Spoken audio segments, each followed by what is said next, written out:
Hello, Goddess. Welcome back to the Fierce Factor podcast. It's your host, Kaylee here, and you're tuning in to episode number 295. Today's conversation is one I've been dying to bring to you all because I'm so excited to introduce to you a Pop Leadership Academy member, a woman who is quietly but unequivocally disrupting the aesthetic industry from the inside out. Dr. Melissa Hubiak is not your typical build it to sell it med spa owner. While we see so many founders shaping their practices around what private equity might want someday, conforming to someone else's metrics, someone else's definition of success, this woman just refuses to play by those rules. And y'all know that's my love language. She isn't polishing a business for exit, at least not yet.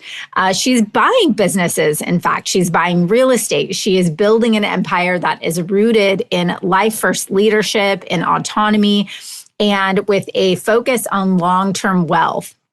And you may or may not know her. She is not the loudest voice on Instagram, but she is certainly one of the most strategic, disciplined, and quietly powerful builders in the game.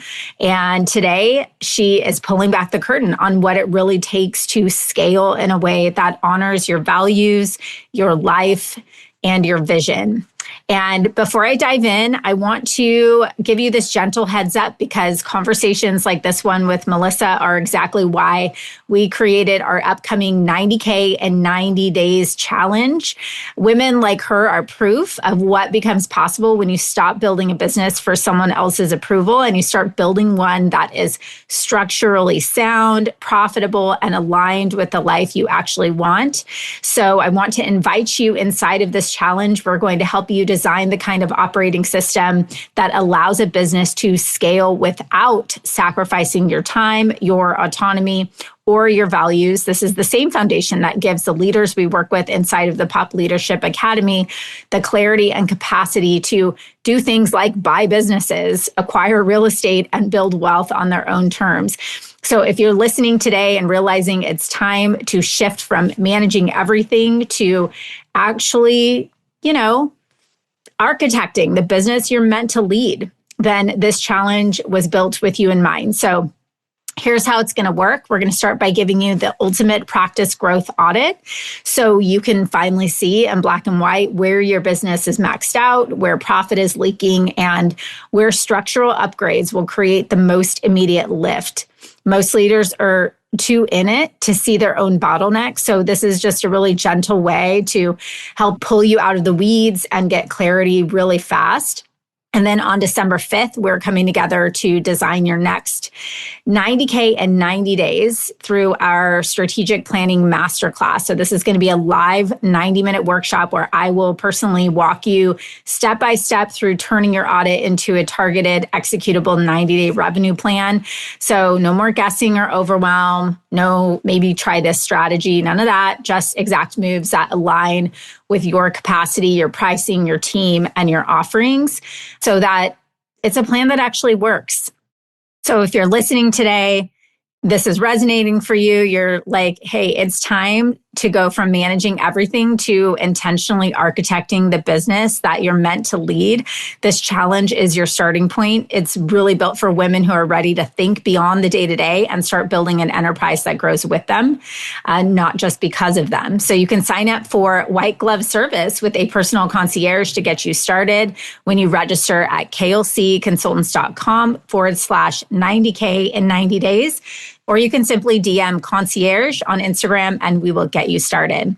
Okay, without further ado, please enjoy this incredible interview with the powerhouse female founder, Dr. Melissa Hubiak. Hi there, welcome to the Fierce Factor podcast. I'm your host, Kaylee Lindholm. And I think it's time for us women to shift the conversation in business and step into our feminine leadership to do the most iconic work the aesthetic industry has ever seen. Each week, I'll be bringing a powerful dose of strategy, sarcasm, solutions, and sass that will rev up your creativity and ignite your brilliance as you link arms with me along our shared path of personal and professional growth in 20 minutes or less. Let's go. I couldn't be more excited for today, probably because this is one of the, usually when I ask somebody to come, there's one of three categories. Like they're like, finally, I've been waiting for you to ask me to come be interviewed on the Fierce Factor podcast. And then there's like, oh, wow, I can't believe it. I'm so honored. And then there's like, I don't think I'm ready. I'm not sure. And then we found a new category with Dr. Melissa Hubiak, which is just ghosting us and like no response, because if I didn't, it's like what I do when the jury duty summons come. It's like, whoops, what? No, the kid slipped that in the mail. Anyway, fell in the trash. And we finally hounded her to come and join us today. So we're very excited. And I think the reason why she's somebody who I've had to like pry open to extrapolate her knowledge, and somebody that I believe is so incredibly valuable as a really a contrarian thinker, and not someone who speaks up a ton in our sessions, but who has so much knowledge and experience to share, and has really built her business. Oh, hello, in a new and different way than what has been status quo for our industry. And I say that because I hear so often, you know, the question of how do I build a business that's sellable, or how do I build a business that's investable? And women are scraping, clawing left and right to, you know, again, you know, we all know what it takes to build a from scratch, from thin air, nothing business from the ground up, and how much work and effort and energy goes into that. And it's become very sort of kitschy and like acceptable in our industry to be 3, 5, 8 years in and just like start answering, you know, calls to sell your business or to give equity away to somebody else. And instead, Melissa Hubiak has been somebody who has asked herself, how do I build a business that is expandable, and one that not can somebody buy my business, but what if I was to go buy other businesses and build and grow the completely different way than most of us are talking about in our industry. And so I think she has a really unique perspective in the sense that, hey, you have the control and the opportunity to build and grow at your own pace and any way you want to. So I'm excited to tap into that and that level of confidence and energy, and the shift in how she's been able to scale her business, coming and growing from that source. And all of us are here in this academy because we think similarly, right? We're working hard to be the ambassadors of our own brand and to have the control and autonomy over our growth and impact, and the financial freedom, the income, you know, all of the things that come with that. We have the keys, right? The keys to the castle.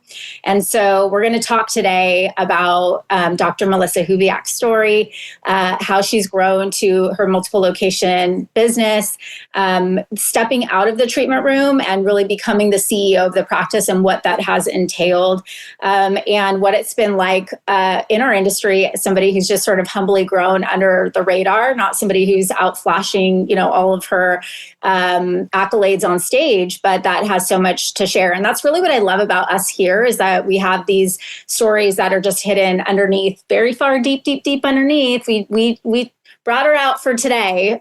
So excited to have you, Dr. Hubiak. Thank you for joining me on the Fierce Factor podcast today and for this Academy expert session. Welcome. Thank you. Thank you, Kaylee, for having me, even though I avoided your emails for so long. I was like, I'm not an expert. What? Like, you need to talk. I don't know. I'm just doing my thing. Yeah. And I think that's what's so interesting about, like, we never, if it's imposter syndrome or however you want to name it or claim it, right? That is the blessing and the curse of a high growth female entrepreneur, is that we are always seeking the next level, moving our line, finding new opportunities for ourselves and challenges for ourselves to grow. And so I think that that's very humble of you. And I also think that there's women that are just a few steps behind, or maybe didn't know what was possible for them in terms of building and growing and scaling their business the way that you have. So we're all grateful for you to come and share that experience. So I'd love to start out by you just telling us about you and your business. Yeah, I would love to. So just to give you a little bit of an idea who I am, and I hate to go back to like when I was born, but I just want to say anyone can do this and anyone can get here, because I grew up very rural, no electricity, oldest of 6 children. Wow. In like the woods, hippie parents living off the land. And I saw a lot of rural healthcare. And I really was like, I want to do that. Like, I want to be able to provide medical benefits for people who can't, And so I really went and like applied myself and studied and got into med school and got into residency, wanted to work with underserved, actually ended up working at the county ER with a good friend of mine who was like, hey, I want to start a med spa. And I was like, well, I'm just finishing residency. I have these other plans for my life. And she was like, just, come with me, And I did have like an art background. And the funny thing is, like, my mom, the hippie who raised me, wanted me to be an artist. She's like, you shouldn't be a doctor. Like, you should be an artist. So, but I had that background, those two things that I really loved. And so when my friend was like, let's start a med spa, I thought, wow, that's really cool. Because no one in the ER cared about my branded handouts I made, or, like my like little artistic things I tried to add in. And so I went and, started this med spa with her called Morpheus. And I was there for a year or two. And then it was kind of far for me. I had young kids. And so I opened my own little place, Skin Science. And at that time, I kind of stopped working in the ER so much. My husband was a firefighter, had 2 kids. The schedules were crazy. And so I was doing kind of telehealth and trying to start this business. And, people would come to me and be like, let's figure out how to get you busier. And I was like, I don't want to be busier. Like, I'm really busy. I just want to like come in a couple days of work a week and inject some people. And like, that's just how I started. It's funny, I get routinely messages on LinkedIn. How would you like to 10x your client, number of clients? And I'm like, I wouldn't actually. Thanks for asking. That would like be very disruptive. Wow, incredible. So grew up with no electricity, just very rural. A mission to go and change what healthcare looked like, the accessibility and affordability for anybody and everybody. And then you have this opportunity to open a med spa, and you take this sort of like art background and passion and now marry it with the science of becoming a medical doctor and insert Skin Science, which makes perfect sense. And so now this is over a decade ago. And, this little Skin Science is now a multiple location brand. So tell us about this, what happened between then and now in terms of how you expanded, and what are these specific things that you did to get to where you are today? Yeah. So for about 8 years, I worked in this little room myself. And there was actually an esthetician at the time. We weren't really together in business, but we were kind of working alongside each other. And we just started getting busier and busier. And at the time, I was pretty like happy in this little place. But I thought we're kind of outgrowing it. And so I want to move to a bigger location. And so I kind of convinced her to come along with me. We found a building, and, I went from like 500 square feet to 3,000 square feet. So it was a giant jump, and I was really scared about it. But, I kind of took the leap of faith. We did a big build out. It was going to be, my rent was 6 times the amount, or probably more than that I was paying. And that was, we got all finished and moved in February of 2020. And about a month in, immediately shut down for COVID. Yeah. And, at the time, like that I was making this leap, I told myself like, well, what's the worst that can happen? Like, this is going to be fine. And then kind of like almost the worst that could happen happened. And, I had to figure out like, how are we going to get through this? But what it really did for me is tell me, when you make these big leaps of faith, sometimes the worst case scenario happens, but it's not the end of the world. And you just take that lesson and you figure out how you can, bob and weave and make something even better out of it. So that's amazing. Yeah. Do you feel like, I wonder, and I think your origin story is important to this, and I'm glad you shared that, but being the oldest of 6 kids and growing up in, humble beginnings, what was that like for you? Was there any, I guess, where does this confidence come from, to take those big risks? And do you have support from your parents and your family? Or is this something like, where's that stem from? Well, I think honestly, from my childhood, there's positive and negatives. Like, I think I have a lot of grit. I learned to work really hard to get the things I want. When we wanted to go to school, like, we had to cross a creek, and when it rained, you couldn't get across the creek. So like, you had literally, you did. Literally. Yeah. Okay. So like, you just had to learn, like, I had to learn to like teach myself school stuff. I had to learn like all these things. So it gave me a lot of grit. But I also grew up with a scarcity mindset because like we never had enough, and that was like really hard. And so even now, like, I sometimes catch myself in a scarcity mindset, and I don't have confidence, which people are always like, what? You don't have confidence? And I'm like, I don't. I didn't grow up with confidence. There's no one to catch me if I fall. Like, it's me, And so it was, I know we'll talk about the real estate stuff a little bit, but like, that was terrifying because it's like, buying a place, because I didn't grow up with money. Where do you come up with these big amounts of money? And then you own this big thing that's tons of money and you're making payments on it. And what if I lose it?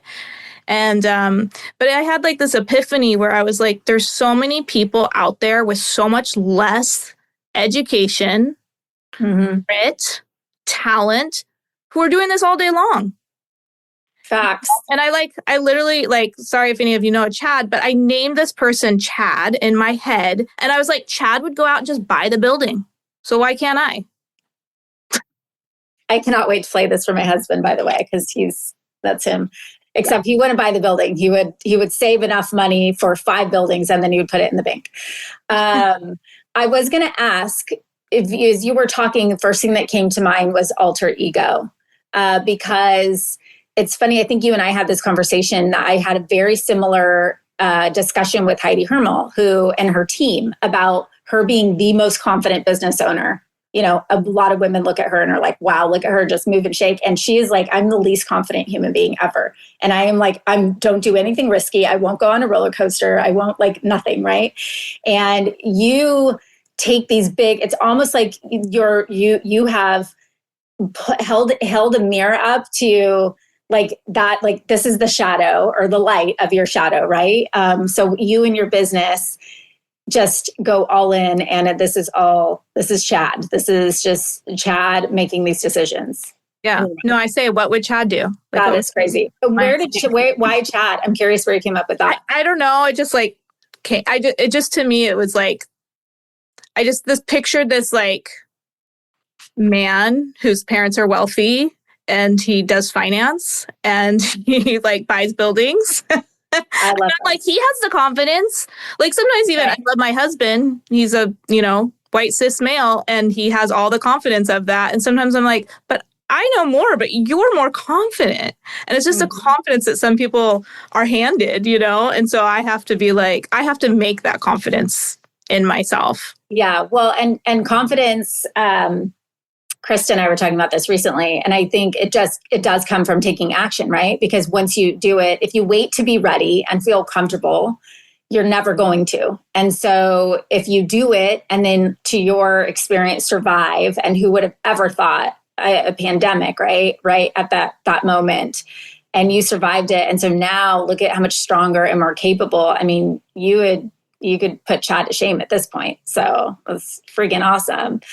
So let's talk about now as you've expanded your footprint and your role has evolved. So now you've got this huge 3,000 square foot location, and now you're starting to obviously bring more team on. And, what is now, how are you managing all of this growth and servicing your clients? What was that period of time like for you? Well, I think, in that time of high growth, I was trying to see my clients and I was feeling pulled in so many different directions. And when I was in there seeing my clients in my head, I'd be like, I need to send that email and I need to pay the rent and I need to, all these like business things. And what I realized is that I can disseminate my knowledge about aesthetics and injecting to these people that I hire, right? I mean, I'm going to have to really hire the right people, but I can teach them to inject and then I can run the business. And then that allows me to have these people that inject the same way I do in multiple locations while I'm taking care of, teaching them, running the business, all of that. So I started to really cut back on the amount I was injecting to give myself the time to do that in the business. And did you start to love, is that something you enjoyed, was working on the business? Was that an intentional decision? Like, okay, this is where I feel like I'm best suited to spend my time now versus, I feel like I have to. I enjoy injecting and, doing that stuff, but I love business. I just really enjoy it. So I think that just came easy. It wasn't like, ugh, I have to go do this business stuff when I'd rather be in the treatment room. Yeah. What do you think has been the most challenging part for you as you've been scaling your business through other people? I think just, the most challenging is finding the right people. I think that's been, What's the secret sauce? I don't know. The secret sauce to finding the right people. I don't know if I have a secret sauce, but I do think the not right people weed themselves out. And I feel like there's some secret weeding out process that happens in skin science we should hear about. Well, I just think it's like having clear boundaries, having a clear, mission, a clear message. When your business, I think you guys, I'm just quoting you. But when you're really clear about your business, the right people stay and the wrong people leave, or the right people leave, whatever.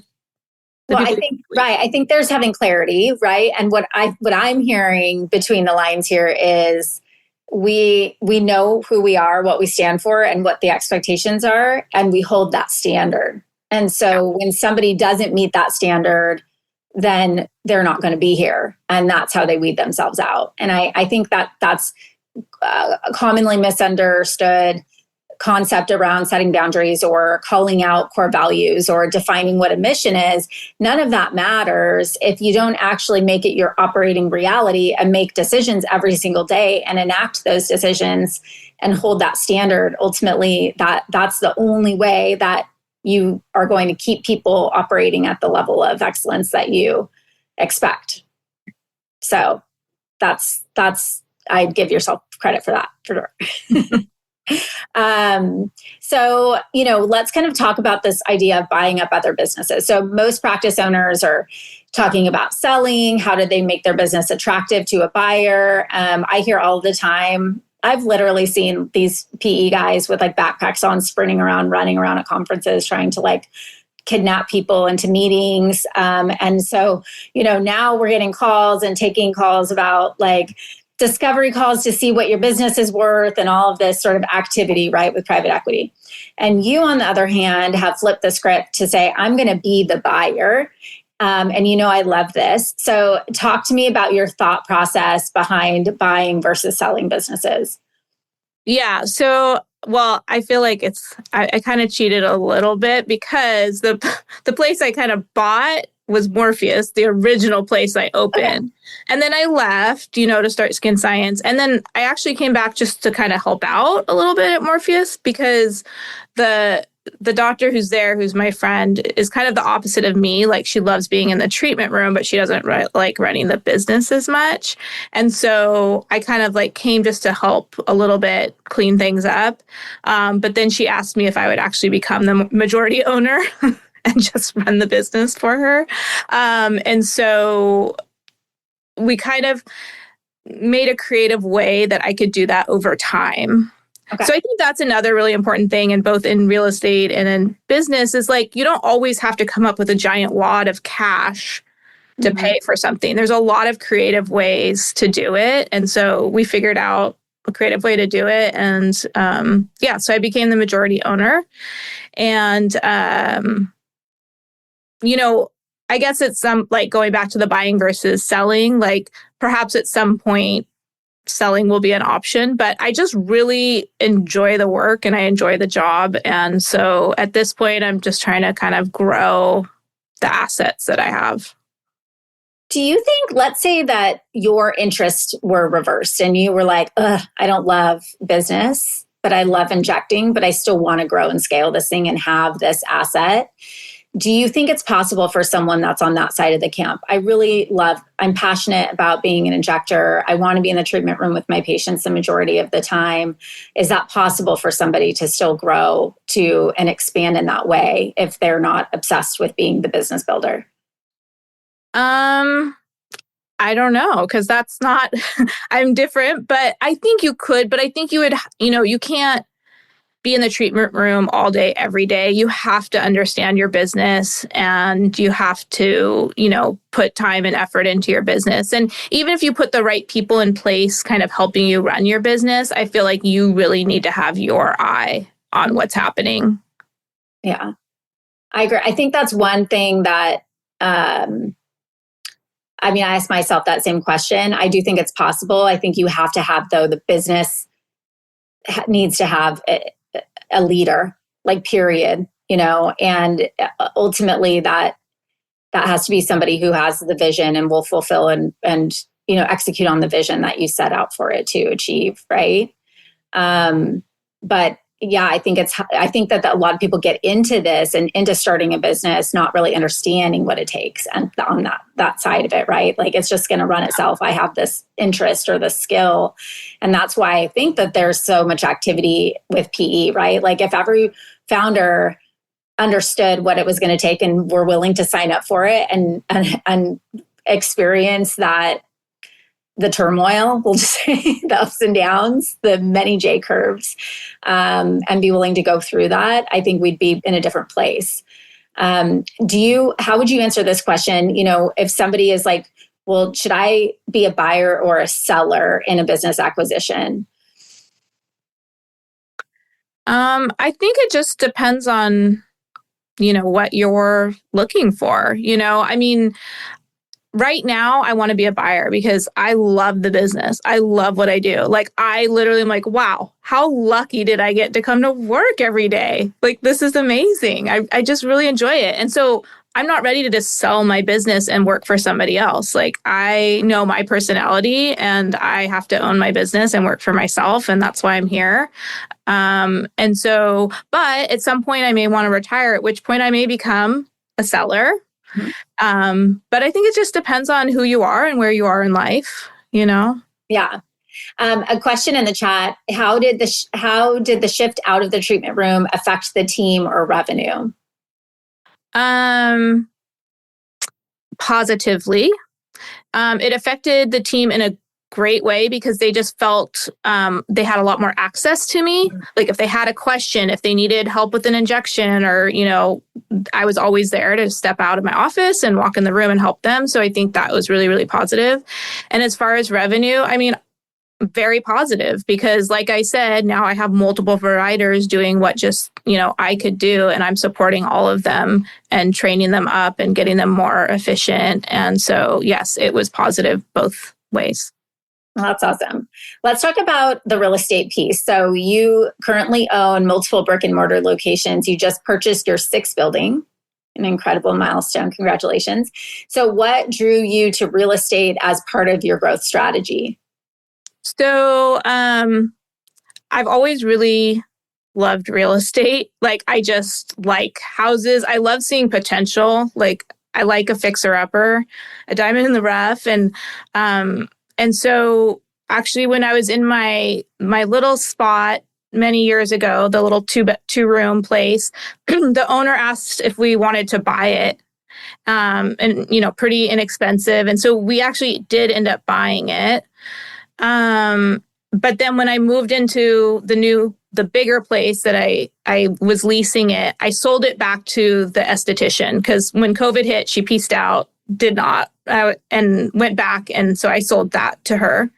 And then I was in the place I was leasing and we had to do a whole build out, which was, a few $100,000, not even my place. I pay taxes on it every year. And every year I'm like, I'm paying taxes. I paid all this money. It's not even my place. And then I looked at, the rent roll and I was like, oh my God, I'm paying them more than $1 million over the 10 years I'm here, not even counting the build out.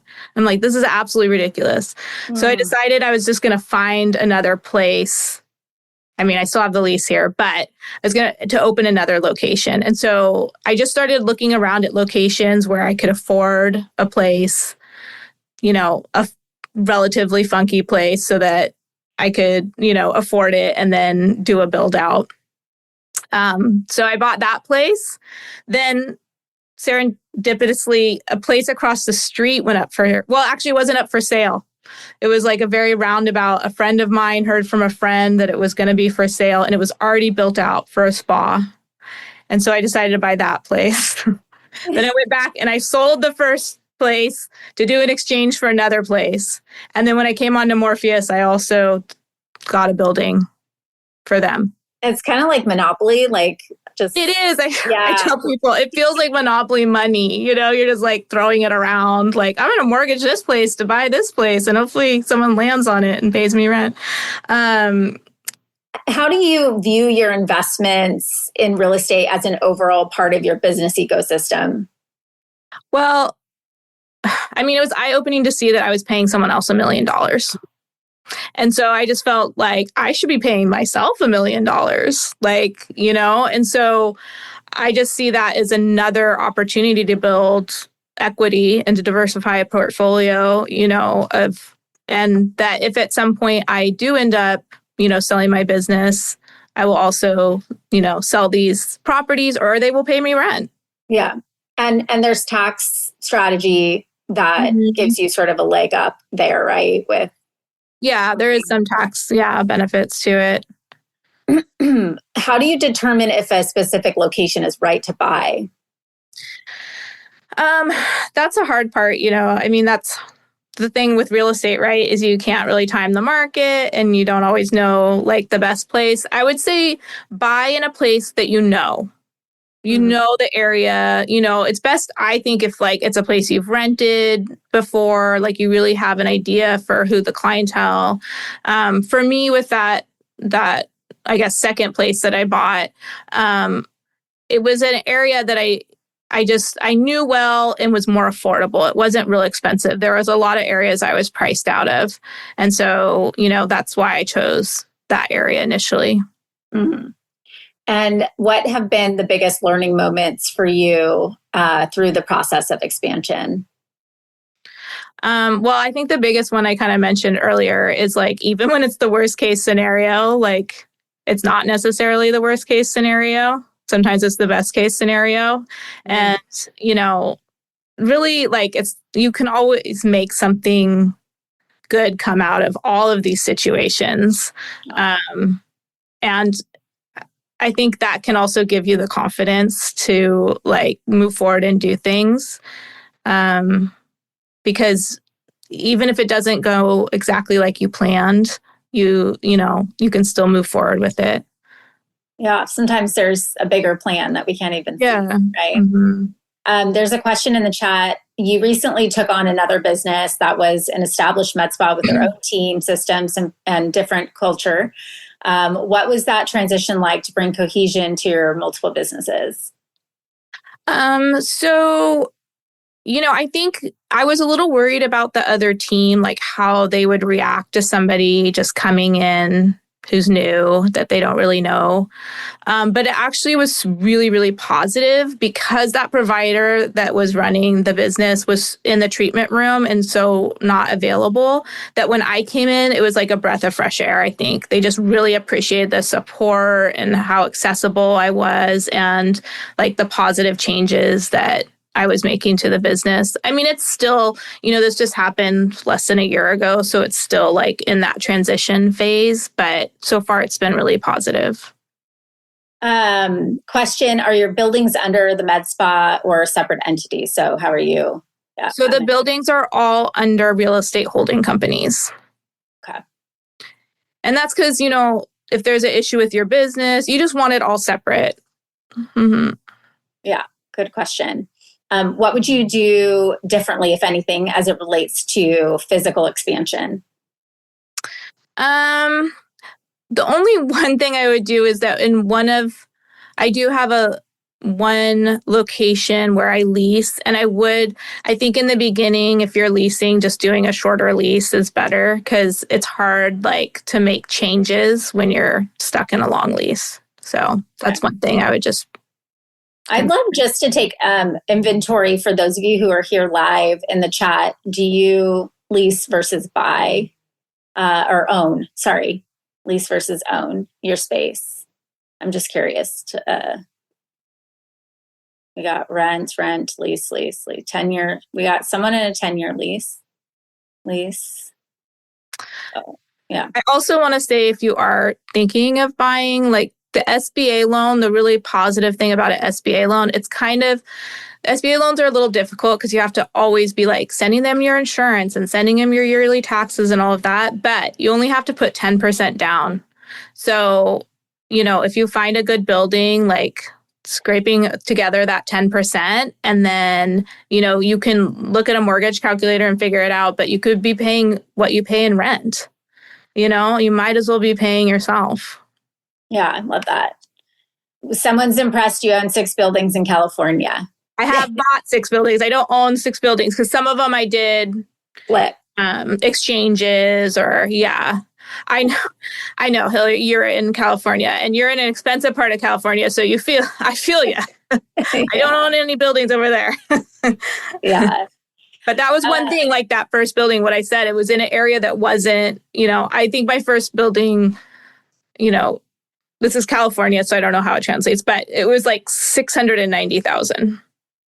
So the last building was 1.8 million. Yeah. But, I didn't exchange. And so I made money and I owe less on it. And so. Yeah. So she's saying, I'd love to buy and rent back to myself. Do it. You can do it. Permission granted. I love that. So Melissa, for someone who's listening and considering expansion, whether it's opening a second location or simply stepping into a bigger leadership role, just, this sort of fear, the resistance of growth and that next level, what advice would you give to them based on what you've learned? I think that just having the confidence, knowing that these things are possible. I think it's really important. One of the mottos I kind of had through med school is just look at the next step, just bite off that next chunk and keep moving forward.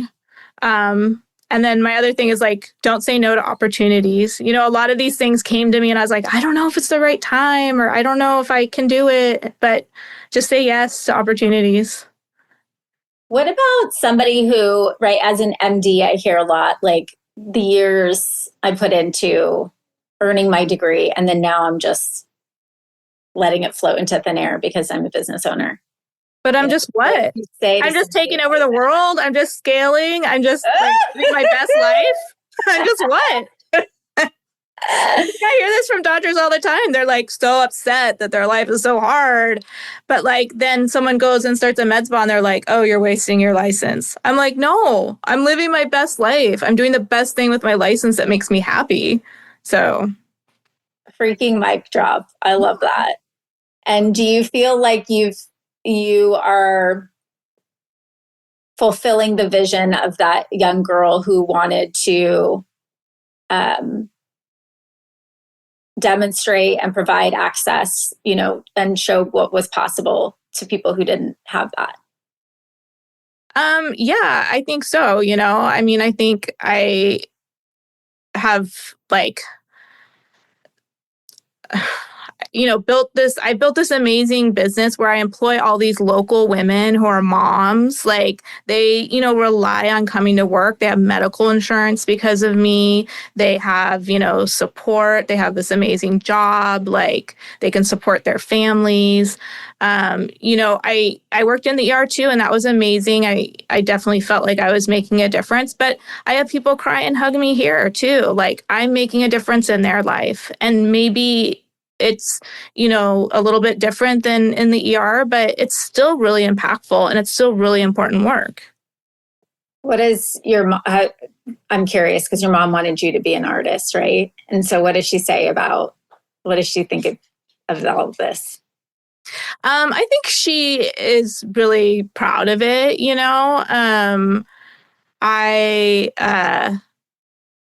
Yeah, I mean, I think she's really proud. I still do a lot of the art, right? I still get to do it here. I still do a lot of photography. Yeah. I still do all of that. So I think she's really happy. When I look back at why did she say that to me? I think she was worried about me taking a path that would make me really stressed out. And, that was such a hard path. And so she does still sometimes say, you seem really stressed. But I'm like, I am right now, but it's okay. I don't know. I thrive on it, right? We all have these pain things that we thrive on. For some people, it's working out. For some people, it's going to medical school, whatever. I mean, yeah. No, I think you're in a room of people who get it. Yeah, I'm sure. Yeah. We operate at a baseline of here. So, so what is next? I mean, you're obviously somebody who I don't envision is going to stop anytime soon. So, what's next on the horizon for you? I don't know. I always tell my husband, I won't buy, this year I'm not going to buy another building. And then I'll be like, okay, but this last one, because this is an amazing opportunity. And you know me, I don't want to pass up an opportunity. So I don't know. Really what I want is that I feel like I kind of put, I started a lot of little things and now I want to build them. So, these locations that I have, don't think I'm just killing it in all these locations. That's hard to get new places up and going, and they're not bringing in $1 billion. But I feel like I've laid all the groundwork, and now it's like planting seeds. I planted in my little garden, and now I'm watering it and waiting for the flowers to come up. So I think that's a really honest and sort of refreshing thing to hear. To be honest, because I feel like we see people another location, another this, another, and it is like building a whole brand new business, right? You have the template, you have the foundation, you're more experienced and have the resources, but it doesn't just, you don't pop up and all of a sudden something just, you don't skip steps, right? Yeah. Okay. Last couple of questions here. What would make you say no to purchasing a building or a business? If it doesn't make sense. I mean, I've said no to buildings before because I was like, wow, that's going to be a disaster to get into. The electrical system was put in the 1920s. I'm going to have to redo all that. It's not in a great area, whatever. There's definitely reasons I've said no to a building. For a business, the numbers have to make sense. The culture, the staff, the location. I mean, there's a lot of reasons I would say no. Yeah, that's awesome. Any other words of advice for our Academy members who are building, scaling, and growing their businesses and, want to do it the right way? You can answer that if you want in the chat. A question came in the chat. Do you overhaul anything when you purchase another business or add a new location? You mean build out? I'm assuming. She's typing right now. Anything related to the business, any kind of overhaul? Well, the other business I became a part of, I am definitely changing things, but I'm not overhauling it because I don't want to freak people out. So it's like slowly like, oh, like let's rewrite a couple things here in the employee manual, or like, let's change this a little bit. And mostly they've been welcome changes, but I really want to, do it like slowly so that doesn't freak people out. Yeah. So making strategic decisions that protect the integrity of the culture in a productive way. It's almost like if it needs to be overhauled, what's the point? Kind of. Yeah. Right. Yeah. Like maybe that's not the best place use of investing time and money, but and so currently I know you're undergoing like a full sort of global rebrand where you're bringing them all under one umbrella. Yes. Do you want to talk about that? That's like a big thing. Yeah, I mean, if you want to, I feel yeah, just real briefly. I know we're almost at time, but so it's a little bit of a long story, but basically we're kind of being forced to change our name and our branding. And so instead of it, we're taking it as an opportunity to rebrand in the way that, we want, and to rebrand both corporations into one umbrella name and branding. So that's going to be a huge undertaking, but I think it will help also to kind of pull all the culture together and to pool our resources and, to make any changes that we need to change and all that. Yeah. So it was a trademark kind of challenge, right? That came up unexpectedly. Yeah. So again, and I just think, it's helpful to bring to awareness that these things that could feel catastrophic or you could envision that could really just completely disrupt and turn your entire business upside down. It's like, the mindset, I think, which is so inspiring that you have, Melissa, that's like, at the end of the day, everything's happening for me and we just have to give it time and figure out why. Put one foot in front of the other. And I love your perspective is so truly inspiring. I don't know if anybody else in here just like warmed up the way she talked about just how proud she was and how passionate you are and how much you love running your business. It's really refreshing and it's nice to be around and to experience that energy with you. So yeah. Well, if anyone has any questions about real estate or trademark or anything, please let me know. You can always reach out to me. Yeah. We're seeing lots of nods up there. We're going to be getting some phone calls. So yeah. Well, and I'm glad that we had the opportunity for you to share your story and experience with the Academy here and obviously with, the world as we publish this as a podcast too. And I know that this was a lot for you to come and talk about yourself and be on camera. And so I just want to say you did an amazing job and I really appreciate it. And thanks for being here. And we're excited to just be on this journey with you. Thank you. Listen, leader, if you're vibing with me here, hang tight because I have a brand new resource for you.